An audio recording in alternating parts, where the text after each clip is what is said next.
So on my far left is Jonathan Green, who recently was appointed the new incoming editor of Meanjin magazine. And Jonathan's had a long track record in journalism. I think he calls it a cook's tour, in fact. It titles, publications all over the place, and you would have heard his dulcet tones on Radio National in recent years as well. Marni Cordell is the editor of Crikey.com. .com.au? Yeah, sorry. Confusing. Yeah. And the founder of New Matilda? I wasn't the founder, I was the owner for 7 years. Okay. 4 years, editor 7. Entrepreneur, media magnate. Sure. Margaret Easterbrook is the editor of the Saturday Age and has had a 25-year career at the Age, and before that, well, we want to keep it to 25. It might give away your age if I continue, but 25 outstanding years at the Age and a bit before that at other publications. And Erik Jensen on my left is the editor of the Saturday paper, a Young Journalist of the Year in recent times, a book author and a writer, editor, etc., etc. Nice guy. Nice guy, nice guy.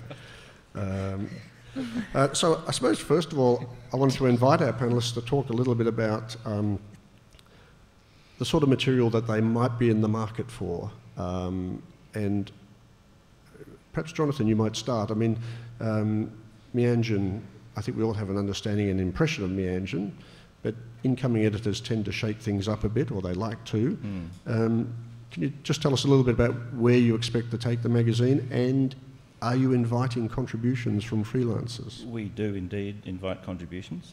We corral those mainly electronically through Submittable. I don't know if you're familiar with that. But just pull your microphone a bit closer. You will find us on Submittable, which is our normal sort of path. We publish essays, memoir, poetry, fiction, and have been doing since 1940.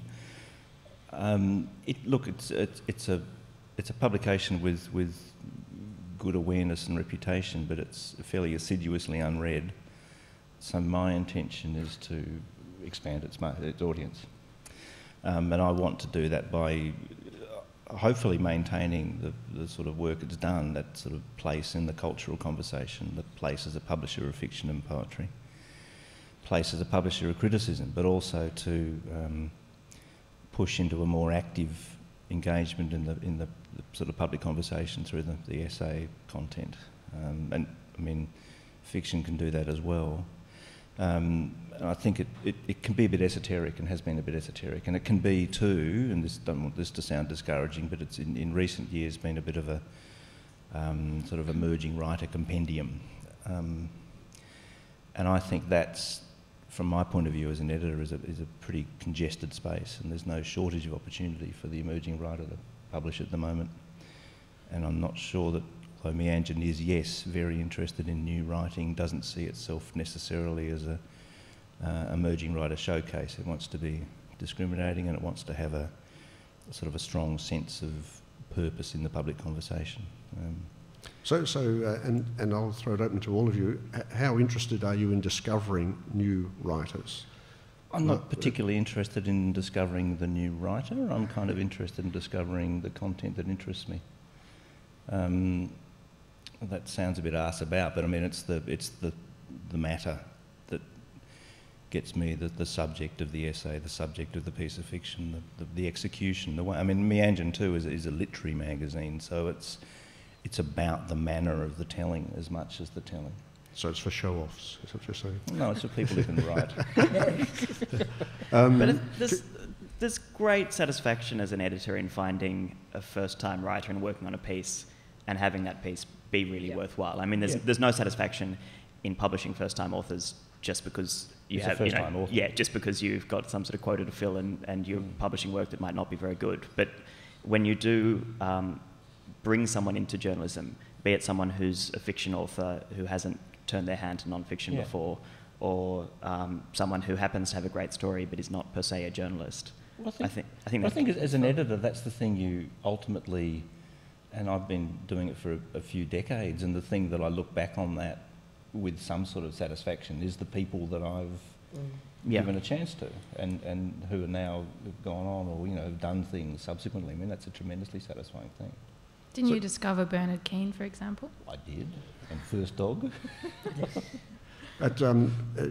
Of course, you're now heading up a quarterly magazine, so your opportunities are sort of perhaps slightly constrained. Well, what about, can I ask the Marni and Margie, because you're publishing more regularly, you know, what are the chances and what's the time you've got to deal with new writers and incoming material? Yeah, so not a lot of time, but I'm always interested in it because Crikey relies on a certain amount of freelancers. We have sort of 4 or 5 in-house journalists, but anything outside of their remit comes from freelancers. I don't tend to publish many op-eds or much analysis from freelancers because I've got in-house names, Bernard Keane, Helen Razor, Guy Rundle, who do the opinionating. But I'm very interested in investigative journalism, breaking news stories, hearing from freelancers on those kinds of things. That comes with challenges because obviously, especially if that freelancer is unknown or I'm not aware of their track record, then that can take quite a lot of time to make sure that they're trustworthy. There's a lot of fact-checking that goes into freelance work. So there are all sorts of challenges that come with working with freelancers, but we're very open to it. Margie, you're in charge of the Saturday paper, but of course you're sort of attached to a 7-day, 24/7 digital thing. So how do you deal with pitches from people? How often do you receive them? Oh, I receive a heap. With the Saturday Age, obviously you could be writing for Spectrum, you could be offering stuff for the early general news pages. There's numerous sections with the Saturday Age. A bit like Marni, it's very time consuming. You get a stack of submissions each week.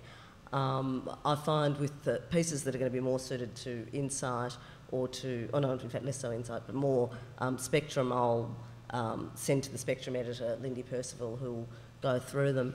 But it's very difficult dealing with, or it can be very time consuming and difficult these days with such limited staff dealing with new writers, because as Marni said, you need to check on a person's credentials, you need to do a bit of fact checking on the story itself. I'm more interested in if it reads like a strong idea. It doesn't matter whether it's a new writer, established writer, whoever. If the idea sounds good, if it sounds like it could get a run in the Age, in Spectrum, Insight, Traveller, early general news pages, opinion pages, I'm interested in looking at it. So Erik, how do you deal with the sort of influx of offers or pitches? And I presume the Saturday paper is the same. It receives a lot of material. Heaps and heaps of pitches, and I do try to get back to all of them, but sometimes I just have to kind of draw a line through my inbox and try and read the stuff that comes in after that, because there's otherwise too much. But the paper, our model is very much dependent on contributors. We sort of have a magazine-like model for a newspaper, and the reason I started the paper was because I was really keen to try and find a means by which to make the sort of long-form journalism I was interested in sustainable in some way. But the thing that our model lacks is what newsrooms like Fairfax still offer, which is a lot of training for young writers, a lot of kind of in-house mentoring and so on. So I do try to carve out as much time in my day as possible to give detailed responses to pitches, but also I sort of feel almost a responsibility, because we don't have that kind of a newsroom, to spend a lot of time on pieces and go, a first-time writer for us might have 6 iterations of a story, go back and forth before it sort of ends up in the pages, which is the luxury of being on a weekly and having a reasonably large subbing team. But there's, I think, as with anything, if a pitch is strong, you'll usually pursue the idea with the writer, and sometimes it will turn out that the writer does not have the chops to realise that idea, but most of the time you can get somewhere towards making a piece work. How would you characterise the sort of material that the Saturday paper would be interested in? It's really broad. It's anything that looks like news and is interesting. And you know, I think our mission, we love to break stories, but our real mission is to make sense of a week. And so, you know, we have 3 staff writers, but the rest of the paper is produced by freelancers. And so I suppose, you know, if you have an interesting way into either a big story from that week or the week before, or you have a new story that hasn't been told, that will almost always be interesting to us, I think. Right. I mean, sort of relating to the week would seem to narrow the sort of material. Yeah, but I've got a pretty loose definition of week. Yeah. What's your cycle? I mean, when do you? So I work a sort of 2-speed cycle at the paper, where half the paper is commissioned a week in advance, and the other half is commissioned in the week of publication. Mm-hmm. But most of the commissioning, I started commissioning a couple of pieces this morning for next week's paper, and so I usually start either Friday afternoon or Saturday morning to start the kind of what you'd call the early general news pages, the front of the book commissioning. And then our 3 staff writers all write on our news pages, so they, somewhere between Monday and Tuesday, have stories forced upon them. So when's your deadline? We go to press midnight on Thursdays. Nothing happens on a Friday. That's not true. I just have to front page of the Age today. The thing that you've all mentioned is just the frenetic. You know, media is frenetic. So, and it sounds like to get you to actually read an email, you know, how does someone? I'm assuming too that you want pictures via email and not via post. But don't call on deadline. Don't call. Yeah, and not long, unwieldy phone messages. Well, Jonathan might be different, actually. Well, we actually work through it pretty assiduously. Though we tend to get not so much pictures as complete work. Manuscripts. Yeah. And in a way prefer that. Though that said, we're doing a bit of a shout out currently for pictures, and we'll make that a bit of a stronger focus. But yeah, a manuscript is the normal sort of thing with us, and we do go through them all, and we do respond to them all, and you know, we have that sort of quarterly luxury. So for the rest of you, you know, what's an ideal pitch then? You haven't got much time. A short email. Yeah. So the email is, it's a demonstration of your writing skills. So if you can write in plain English and concisely, I've had emails that are sort of 10 paragraphs long, and I actually can't read them. I don't have time in the day to read emails that long. So you don't want to bury the lead. really need to get to the point. Don't bury the lead, Get to the point very quickly. And spelling mistakes aren't really appreciated. No, that sounds unfair. But no, if someone can put their point concisely and clearly and with their phone number, I'll immediately respond by email and say, look, I'll call you tomorrow or tonight or whenever. So yeah, if it's concise and clear, it's great. But and if you sound like you know what you're doing, so you know what the news value in it is, or you sound like you're experienced at this, even if you're not, it's good to pretend that you are. Yeah. If the confidence comes across, that's a good thing. And the long, unwieldy, I sometimes get these messages on the phone, and it'll be someone, they'll basically tell you the story. They'll say, you know, and my number is da-da-da-da, and you think, now I have to either go back and listen to the whole message again. It's just not, and chances are I'm not going to. To get the number. Yeah, to get the number. Don't do that. Please don't do that. Send an email. But I imagine with the Age, though, you could actually, the size of the newsroom means that you could sort of triage emails a little bit. So I can triage emails, I'll always have a read, and then I'll send it off to Lindy on Spectrum or Marianne Toy on Insight. Right. Or Traveller or whatever. So it's easy for you. That's right, Simon. But what about Marni and Erik, where it's much slimmer operations? There's not much triaging going on at Crikey. I tend to deal with all pitches. So with a pitch too, if the pitch is concise, a couple of tight paragraphs, should people also attach the story, just in case it grabs you, so you can then have a look at it? I wouldn't necessarily, but if it's already written, you can say it's written if you'd like to see it. So it does help. If it has been written, then the editor can say, sure, I'd like to see it without actually commissioning anything and without getting into the territory of, do I need to give you a kill fee if I ask you to write it and don't end up publishing it. So yeah, if you have written it, it does make the editor's life easier, but it's not a great practice, I guess, for freelancers to write things before they've been commissioned, because you'll end up losing money and time. Also, a pitch gives the editor a chance to say, this is how we do it at Crikey, or this is how we do it at the Saturday paper. So every publication varies and has a slightly different way and style of writing. So if you pitch, then you give the editor a chance to sort of get in before it's fully formed, and that's a good thing. If you're pitching to a publication, I mean, the first courtesy is to be aware of the publication and how they do things, I think. And also what they've published in the weeks previous. Yeah, absolutely. Yeah. What about, would you recommend that someone pitch to several publications at once? No. Big no-no. Well, they do. Yeah. But they must tell you. They've got to tell You need to say, this is my deadline, can you get back to me by this time? If not, I'll go elsewhere. If you pitch to 3 or 4 publications and an editor says yes and relies on it, or thinks that they've got it in the bag and relies on it, then that's the quickest way to piss off editors. Yeah, you must be upfront about that. Yeah. But it sounds like you can't be too demanding of editors. You can't say, here's my pitch, I need an answer by 4 p.m. And give them enough time, but as long as you're not saying, if you come to Crikey at 9 and say I need it by 11, then obviously that's unrealistic, because I'm on deadline and not looking at freelance pitches. But if you give them 24 hours, if it's a breaking news story, I think it's... I guess that's the balance, how pressing. Yep. It's pretty rare for a freelancer to have a breaking news story pitch, though. It's not for us, actually. Yeah.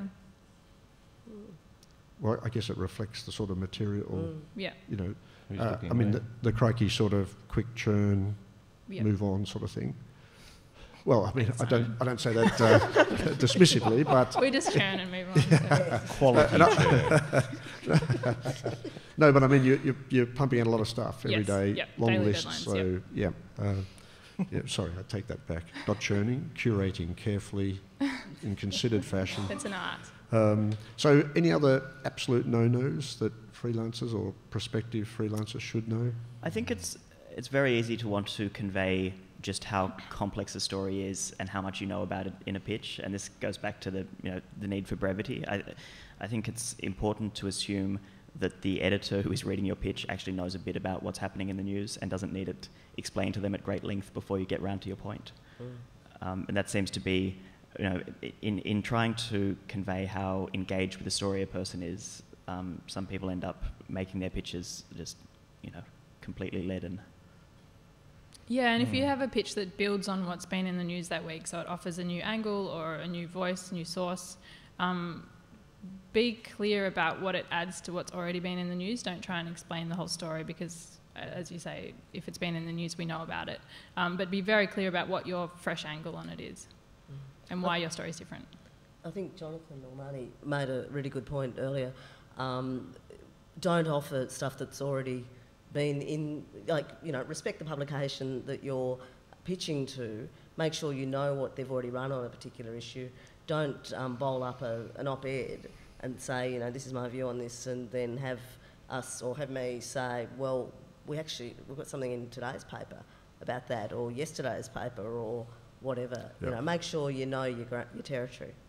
And don't pitch 6,000 words on bullfighting, clearly having never read the paper and having no idea where we would put such a thing. Yeah. 6,000 words of bullfighting comes to me. I was going to say that's quite There's a lot of young men writing 6,000 word bullfighting essays, Jonathan. You could have a special issue. Thank you. I'd read that story. It's a rite of passage, I guess. But I guess that's the thing about journalism 101, isn't it? That and that's what students get told frequently. You need to read widely. You need to be keeping up with what's out there. And almost all publications have a structure and logic to them. And if you just take a minute to consider the Age in its various parts and understand what each of those parts are, and pitch to a section or for a section, you're already kind of a step closer to being in that section than if you've just gone, this is a story. It's kind of memoir, and again, that's the one that comes to mind. Well, I can remember a wily old freelancer who, at the Age, who would would do 2 or 3 interviews and then slice and dice that story into about 6 different parts. He'd have a piece in, in the front news book. He'd put an education story together. We call that cravening, I think. Yeah, it was very effective. He made good money just actually drawing absolutely everything out of the material that he had and understanding the different angles that he could cook up. This is bad advice for freelancers. No one wants to read 6 versions of the same story. No. Well, he was clever enough to make it slightly different. I mean, it looked like fresh stuff. And I think I know the person you're referring to, who I'm sure you do. Immediately burned when I was editing Insight. This person offered me what sounded like a good piece. I ran it in Insight in the Saturday Age. I opened the Inquirer section of the Oz on the same day, and it was a recut, a rewrite of the same piece that he had done. So both the Oz and the Age on same weekend had similar features. It's not a technique that will guarantee longevity. No, well, I haven't ever run another piece from that person, but it does appear that person does appear. What about, can any of you think of a time when, a specific example of when a pitch might have grabbed you or surprised you, or whether dealing with a left field pitch and the writer actually worked out and the effort was really worth it? I had a lovely idea from a person who I'd never heard of, who, as far as I know, didn't have a writing career, but it was, he found a barber who had decided to go out, and he worked full-time during the week in the city, and when he had spare time he went out onto the streets of Melbourne and cut hair for homeless people. We did a terrific picture. The guy wrote a great story. It got picked up on all the television networks. It was really, not that that's necessarily a measure of how good or bad a story is, but it was a great original idea that really sort of was quite poignant and nicely written, and I was really, it was a really lucky, it was a good. Yeah, but was it sort of crisp and it was pretty good. Straight away? It was pretty good. You didn't have to send it back and say... tightening. No, it didn't have to be. It wasn't one of those pieces that had to be sent back, forward. Right. So it didn't need open heart surgery. And then you end up paying the person for having, you or someone else work on it for 3 days. It wasn't like that. Sorry, that was a bit harsh. 2 days. Jonathan, in all your commissioning time, you must have... I must have, mustn't I? Well, you've also had roles where you edit sort of almost daily magazine sections, so they're really looking for fast, different, quirky, all that stuff. I mean, in my time I've been responsible for Catherine Devaney, Danny Katz and various other sins against good writing. This is Meanjin Jonathan sneering at Age Jonathan. I mean, the one pitch that sticks in my mind as being a surprising success was not writing, and that was First Dog. Who was... Did he come to you? Yeah. Really? He harangued me. How did that happen? He was working as a waitress in a cocktail bar. Really? He was working in a drug and alcohol rehab call centre. Yeah, we don't call those cocktail bars anymore. Things have changed. So PC at the Saturday paper. But he was doing cartoons, mainly about football. And this was heading up to the 2007 election campaign. I was at Crikey. And he kept hitting me with cartoons. I said, I'll stuff this. Look, if you can do a daily cartoon for the duration of the campaign, what do you think about that? And bugger me, he did. So but they were obviously pretty good, the ones that he was sending in already, or did you just, what potential did you see? There was something, it was just, these talking animals was kind of weird.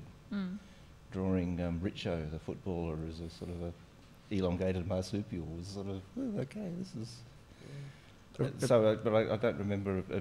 I mean, I've published thousands of people. Yeah, it's a tough one, I'm sure. But speaking of cartoons or illustrations, of course, Marni Crikey no longer has a cartoon as such. No, Dog left before I arrived, so I never worked with him. yeah, I'm not blaming you, but You can't blame me. I wasn't there. but do you get cartoonists pitching?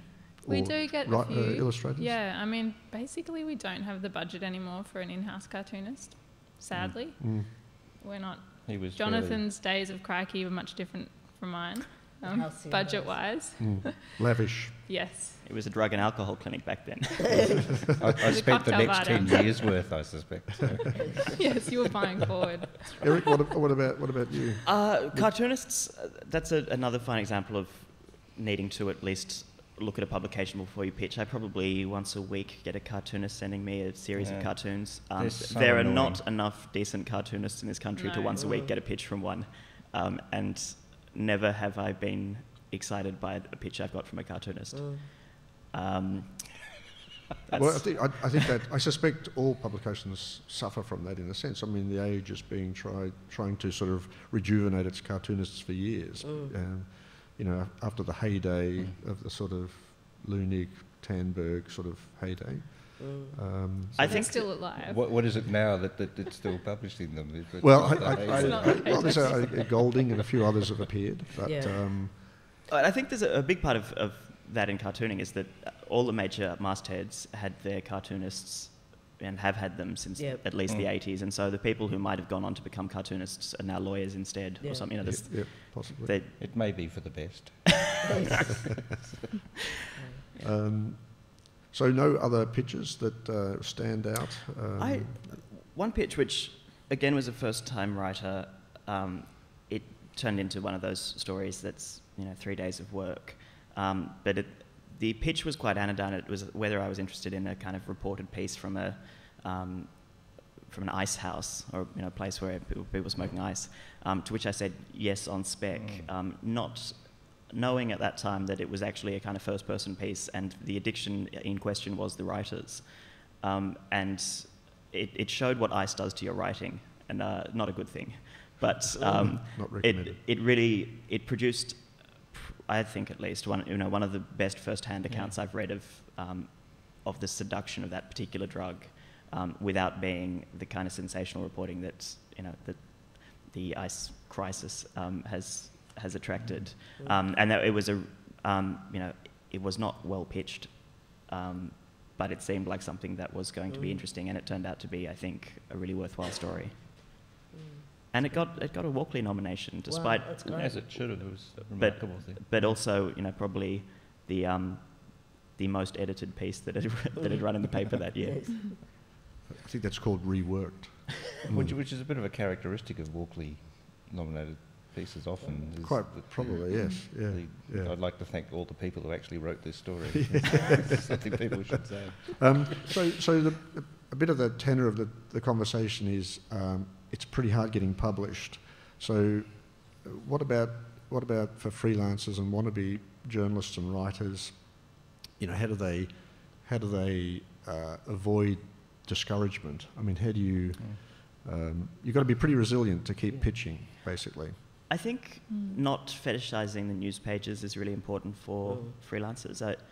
If you're good at writing decent profiles and sort of back of the book type stuff, then you can perhaps make a living pitching to publications.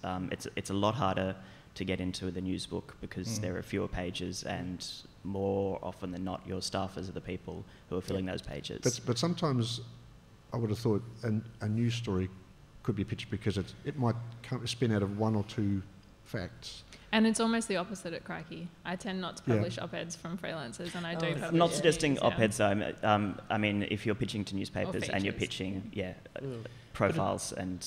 As a freelancer though, I mean, a reward for effort thing, that sort of longer form, where perhaps you're basing it around, maybe less investigative work than you. I mean, I cannot for the life of me see how anybody would make a go of being an investigative freelance. No. I mean, it pays nothing, and the work you have to do is ridiculous. Whereas if you hone your writing and turn in decent interviews, and you're writing a profile for us, you might be doing a 2-hour interview. You're getting paid $1,600 for But do you essentially need to 2 days' build work. up some cred? Because if an need to be unknown good. writer Yeah, lobs on you this fantastic 3,000 word profile of a public figure and it's got quotes and all sorts of things, you know, are you a bit wary about its provenance? Well, you question the person, you know, so you spoke to this bloke and obviously, you question, you've got to take a bit on faith, I think. So what I'm wondering is whether you need to build up a bit of cred over time with smaller pieces before you hit with the big 3,000 I don't think so. word. I think if you're a good writer, that will always cut through, and it's sort of the opposite to what Marni's saying. In that instance, I really prefer to have the whole piece arrive. Right. Because you can often tell after the second paragraph whether it's worth reading. Yeah, I mean that's sort of a traditional paper kind of model. You know, you start doing that stuff, and in time we'll let you write longer form and so on. I think people are sort of coming out as writers with a better sort of sorted set of skills. I mean, it's being taught, it's being educated. People, are practiced by the time they come out and try and do it for money, for pay. I guess that traditional model, though, often a publication, it'd be an in-house person and they'd be sort of trained in the style of the publication. Yeah. But I was thinking more on just feeling comfortable with that writer and trusting them. If you approach someone as a freelancer, or approach an editor as a freelancer, and you promise something and don't deliver on it, you'll probably never work for that editor again. So we have to make very snap-second decisions about people, and if we feel like we can trust someone, and but we've never met them before, or we've never worked with them before, then we'll usually give them a chance. But if they don't deliver on what they say they're going to, then we probably won't again. We've avoided the issue of pay. And sometimes you hear editors say, well, we're going to give you a platform. That's what we're delivering to you, a platform for your work, which is a bit of a cop-out, I think. But do you guys pay for material? Yes. Mm-hmm. Yep. We've got a flat rate at the Saturday paper. Everyone gets 80 cents a word. Yes, it's the same with us. Right. We've got a flat rate that isn't per word. But our pieces are quite short, really. Yeah. Mind you, we do pay more for particular names and things on occasion, and and also it depends on the circumstances of what they've done and what length they've gone to get it. So we'll bump it up. So you would pay per item, Marni? Yep. And perhaps if it's a cracker of a story, you might pay more, or is it? For sure. If it's exclusive that could go anywhere, then yes, we will pay for it for sure. Yeah. And Jonathan, you're still working out the pay rates. Well, no, I know what they are.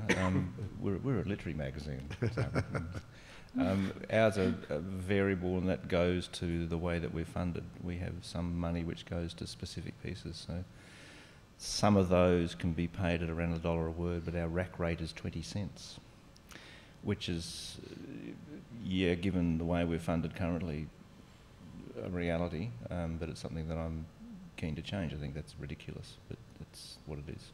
Right. Pardon me. What just finally, what about for prospective writers? What about self-publishing? If you're not getting into mainstream publications, should you start your own blog?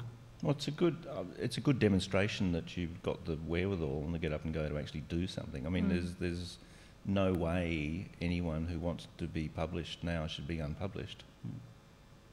But it's also not something you should do unless you're really committed to doing it. I think writers who send you links to half-maintained blogs that they haven't updated for 2 years tell you that either they're not doing a lot of writing, or they're if they are, they're writing copy for Groupon or something. But there's also plenty of other places where you won't be paid, but you can be corralled into Well, I suppose once you start that enterprise too, it becomes your sort of calling card, doesn't it? It's like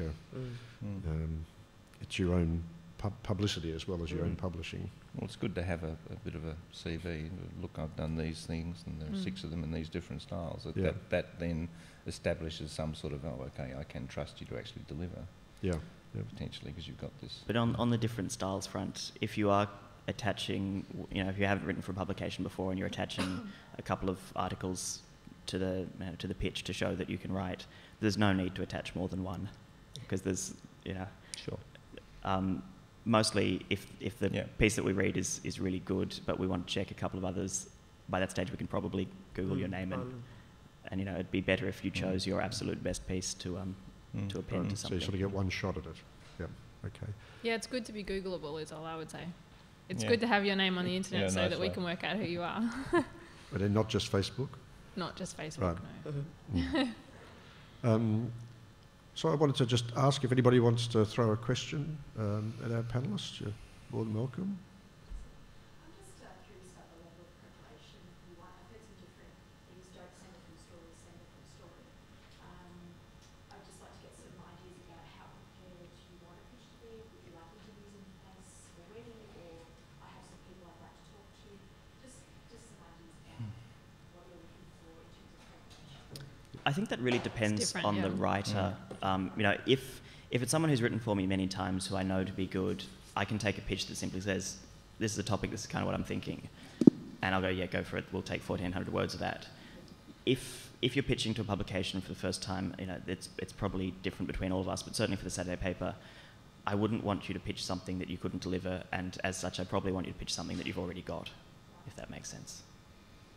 Yeah, I'd say likewise. I mean, I very much first-time person to actually read a manuscript is ideal for me. And once you build a relationship, as Erik says, you can take things more on trust and knowing that the person can work in a certain way. Because Crikey has a particular style of writing that we publish, I would prefer to, if you've got an interview lined up with someone, I'd prefer to speak to you before you do it. But it's different because we're daily, so you're usually pitching something that's relevant that day or the next day. So, there's sort of no point writing something and then sending it to me and then me saying it needs work, and then you lose time because we're a daily publication. So it's better to just come with the idea, be very clear about what it is, what access you have that other journalists don't, that kind of thing. I guess the risk is that people sort of pitch a sort of wishful thinking, great concept for a story, but... And you'll set your heart on it and just be shattered. Yeah. Yes. and unless you've sort of teed up the interviews and are down the track with it, and you can't deliver you need to know that you can deliver on what you're saying, either way. Yep. Some of the literary magazines have started favouring subscribers over non-subscribers. Is that an issue for any of you guys? Not for us. I mean, I know that some do that, and some, in fact, will... To be published, you have to subscribe. No. I've never heard that before. No, either have I. Yeah, it's a really There's a bit crass of model. Yeah, I think it's a little too blunt. There are a lot of magazines to subscribe to if It's everyone starts doing that. Too desperate as well. It's like saying our magazine is an echo chamber, and unless you're already in the chamber, you will not participate. And I think there's a bit of that about in some of those magazines. I mean, there's a sort of I mean, they do good things, but there's a bit of a circuit of sort of, especially in that emerging writer space, of magazines pretty much being produced for the people in them, and not necessarily for a broader readership. And that kind of circularity sort of suits that sort of model. But no, we don't. We'll just pay you. What's an example? Overland is an Overland example. Oh, okay, yeah. Okay. And I can't remember if Kill Your Darlings does or not. Yeah, you might be right. It seems to have become an idea of some voguishness at the moment. But, I mean, it's nice if people do, but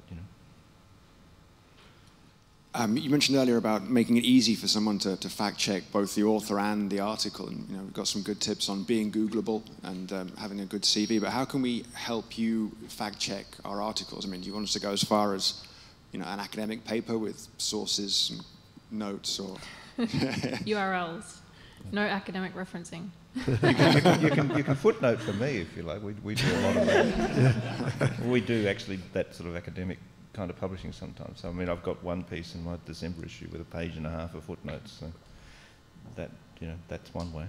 Some people do put URLs into stories as evidence of where things are from, but for us, we check against those anyway, so it's sort of a waste of time. We're not looking for the site that you've got the wrong information from. We're looking for what is right, and so our check subs won't be using that URL to check the story. So it's a waste of time for the writers because their check subbing is happening anyway. I would say the opposite, because we move so quickly. It's useful to have, if it's a factual source, it's useful for you to put it in. Yeah, just saves you time. Yeah. Yep. But also, if you're writing for you, I mean, you should be aware of the medium that you're writing into and make it two-dimensional. You should link through it. So. Yeah, online, yeah. I mean, we won't necessarily include them in publication, but if you're submitting a story, it's good for you to put the sources in. As many sources as possible, really. Makes our time, it makes it a lot quicker for us to edit. Definitely. And making it easier for you is what we're all about. That's good. Sorry, it does sound like that. That's a very good attitude. Good man. We're up here, you're down there. Sorry. Thank you for coming. Thanks, Simon. Thank you.